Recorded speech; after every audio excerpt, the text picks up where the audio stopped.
پارہ نمبر 10 سورہ توبہ کی تلاوت کی گئی ہے۔ سورہ توبہ مدینہ المنورہ میں نازل ہوئی ہے، اور اس کے بارے میں اہم ترین یہ ہے کہ یہ سورہ انفال کا تکملہ ہے۔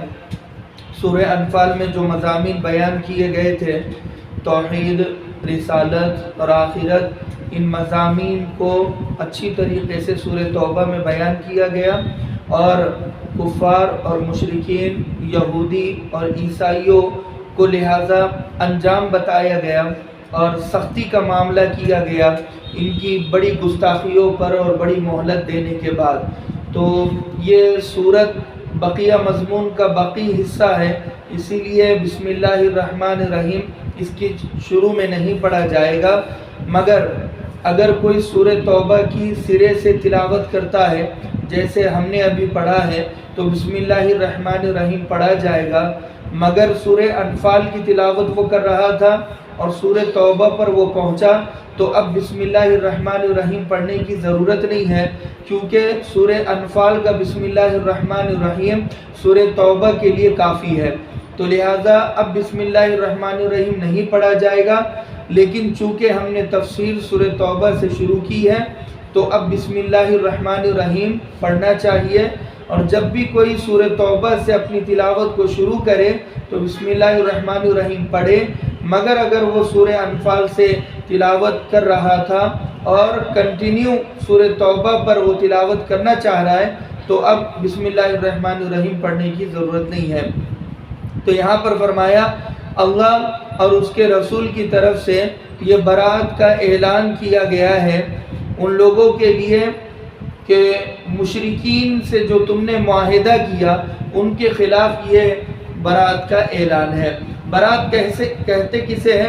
دستبرداری کرنا، قطع تعلقی کرنا، اپنا ہاتھ کھینچ لینا، اپنی ذمہ داری سے ہٹا دینا، اور لہٰذا اپنی ماتحتی سے ہٹا دینا۔ تو اللہ تبارک و تعالی یہاں پر فرماتا ہے اللہ اور اس کے رسول نے برات کا اعلان کیا، اللہ اور اس کے رسول نے قطع تعلقی کا اعلان کیا، اللہ اور اس کے رسول نے اپنی مدد کا، رہبری و رہنمائی کا ہاتھ کھینچ لیا ان لوگوں سے جو مشرک ہیں، جو غیر مسلم ہیں، جو مشرکین ہیں۔ مشرکین کے خلاف یہ جو معاہدہ ہوا، اللہ تبارک و تعالی نے برات کا اعلان کیا۔ کیوں کیا؟ اب کچھ چیزیں اگر ہم سمجھیں گے تو ہمارے سمجھ میں آئے گی۔ سورہ توبہ مدنی سورت ہے، اور یہ آخری زمانے میں اللہ کے نبی صلی اللہ علیہ وسلم کے نازل ہوئی ہے، یعنی آپ کی حیات طیبہ کے آخری دور میں سورہ توبہ نازل کی گئی ہے۔ اور سورہ توبہ جب نازل ہوئی ہے یہ فتح مکہ کے بعد نازل ہوئی ہے سن 9 ہجری میں۔ تو اس میں فتح مکہ کے کچھ حالات اور غزوہ حنین کے کچھ حالات اور غزوہ تبوک کے کچھ حالات بھی بیان کیے گئے ہیں۔ اگر آسان لفظوں میں اگر ہم سمجھنا چاہتے ہیں تو بات یہاں سے شروع کی جائے گی کہ حدیبیہ میں اللہ کے نبی صلی اللہ علیہ وسلم نے صلح کی تھی، کمپرومائز کیا تھا کفار قریش سے۔ تو قریش سے جو معاہدہ آپ نے کیا تھا، حدیبیہ میں جو صلح، جو کمپرومائز کیا تھا آپ نے، وہ معاہدہ آپ کا 10 سالوں کا تھا۔ وہ معاہدہ قریش نے توڑ دیا، اور وہ معاہدہ توڑا جس کے توڑنے کے نتیجے میں اللہ کے نبی صلی اللہ علیہ وسلم نے کہا تھا کہ ہم آزاد ہو گئے تم پر حملہ کرنے کے معاملے میں اگر تم اس ایگریمنٹ کو توڑ دو گے۔ تو انہوں نے سازش کی اور مسلمانوں کے خلاف سازشیں کی اور کسی اور کا ساتھ دیا، اور اللہ کے نبی اور صحابہ کو مارنے کے لیے آپ نے ہتھیار بھی سپلائی کیے اور اپنے افراد بھی دیے۔ تو صلح حدیبیہ کو توڑا اور دغا بازی کی دھوکہ دیا اللہ کے نبی صلی اللہ علیہ وسلم کو۔ تو اللہ کے نبی صلی اللہ علیہ وسلم نے اعلان جنگ کیا اور مکہ فتح ہوا اس کے نتیجے میں، اور بہت کم خوریزی ہوئی، بہت کم خوریزی ہونے کے بعد مکہ المکرمہ فتح ہوا. جب مکہ فتح ہوا تو ان کی کمر ٹوٹ گئی. جو مشرکین مکہ تھے وہ ہمت ہار گئے. اس کے بعد آخری تدبیر بھی انہوں نے استعمال کی اور قبیلہ حوازن، اس قبیلے نے ہتھیار اور لوگ جمع کیے مسلمانوں کے خلاف جنگ کرنے کے لیے، اور حنین کی وادی میں یہ جمع ہوئے. تو ایک بڑی جنگ ہوئی مکہ فتح ہونے کے بعد بھی، اور اس جنگ میں کافروں کو شکست ہوئی. اب جب وہ 2 جنگیں ہار گئے تو لہٰذا اب اپنے گھٹنوں پر بیٹھ گئے، اور 2 جنگ ہارنے کے بعد اب اللہ تبارک و تعالیٰ نے صاف طور پر یہ کہہ دیا کہ اب مکہ المکرمہ میں اسلامی ریاست اور اسلامی نظام قائم ہوگا، سارے جزیرۃ العرب میں، سارے حجاز مقدس میں. تو لہٰذا اس کے لیے اللہ کے نبی صلی اللہ علیہ وسلم سے کہا گیا کہ غیر مسلم کوئی بھی جزیرۃ العرب میں یہ غیر مسلم باشندہ بن کر ہمیشہ کے لیے نہیں رہ سکتا. اگر اسے جزیرۃ العرب میں عرب میں رہنا ہے تو 2 راستے ہیں.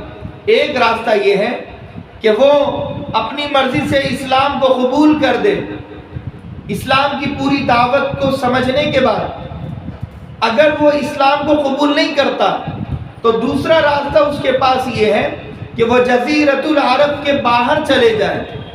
پورے عرب میں وہ کہیں پر بھی نہیں رہے گا، نہ وہ مکہ المکرمہ میں رہ سکتا ہے، نہ وہ مدینہ المنورہ میں رہ سکتا ہے.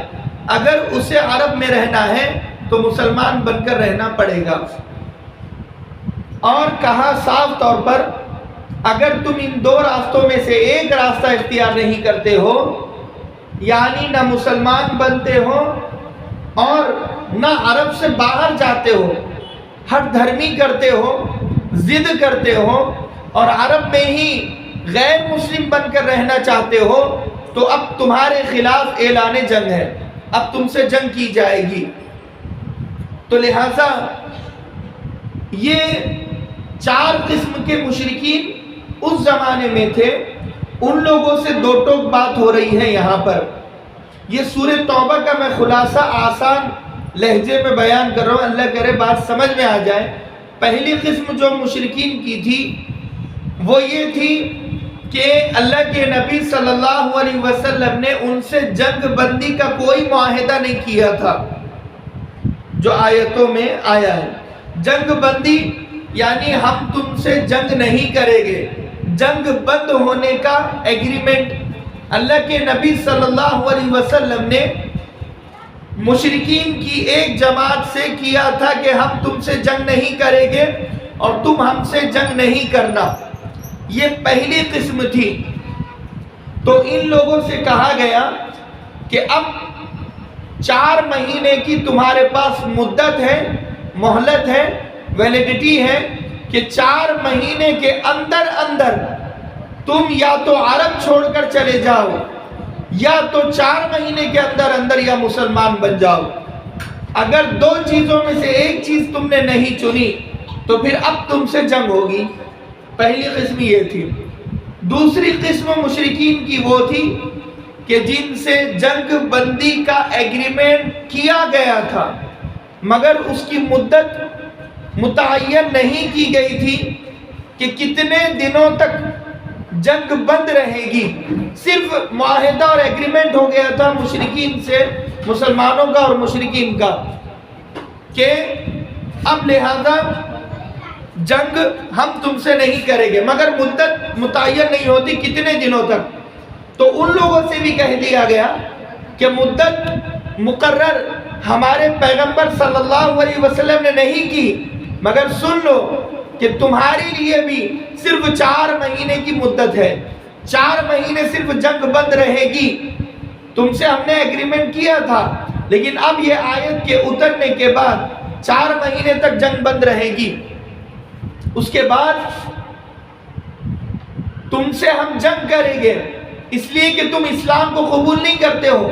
اگر تم اپنی تسلیم و رضا سے اسلام کو قبول کرتے ہو تو ٹھیک ہے، لیکن اگر اسلام کو قبول نہیں کرنا چاہتے ہو تو تمہیں عرب کو چھوڑ کر جانا ہوگا کسی اور علاقے میں۔ یہ دو قسمیں ہو گئی۔ تیسری قسم مشرکین مکہ کی، یہ کفار قریش کی تھی کہ ان سے جنگ بندی کا ایگریمنٹ ہوا تھا صلح حدیبیہ کے موقع پر، میں نے ابھی بتایا تھا۔ یہ قریش سے، ابو جہل اور اس کے ساتھیوں سے جنگ بند ہونے کا ایگریمنٹ ہوا تھا، مگر انہوں نے ایگریمنٹ کو توڑ دیا، بد عہدی کی، ایگریمنٹ کو توڑ دیا۔ تو ایگریمنٹ کو جب توڑ دیا تم لوگوں نے، تو اب اشہر حرم کے گزرنے کے بعد تم سے جنگ کی جائے گی۔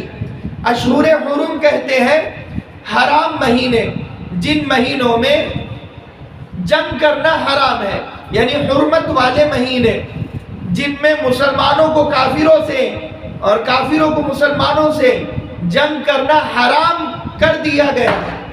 تو اب ہوا یہ تھا کہ جب یہ برات کا اعلان ہو رہا ہے اور اناؤنس ہو رہا ہے، تو یہ اناؤنس حج کے موقع پر ہوا۔ تو جب جس موقع پر یہ اناؤنس ہو رہا ہے تو آن دا اسپاٹ جنگ نہیں ہو سکتی تھی۔ وجہ یہ تھی کہ جب یہ اعلان ہو رہا ہے وہ مہینہ حرمت کا مہینہ تھا، یعنی وہ مہینہ ذی الحجہ کا مہینہ تھا، وہ مہینہ حج کا مہینہ تھا۔ اس مہینے میں جنگ کرنا حرام ہے، اور وہ مہینے کے بعد والے مہینے میں بھی جنگ کرنا حرام ہے، یعنی محرم الحرام میں، یہ حرمت والے مہینے میں ذی الحجہ، ذی القعدہ، ذی الحجہ، محرم اور رمضان المبارک کے حرمت والے مہینوں میں جنگ کرنا حرام تھا۔ تو اب یہ حرمت کا مہینہ گزر جائے گا، یعنی محرم الحرام گزر جائے گا، پھر اس کے بعد سفر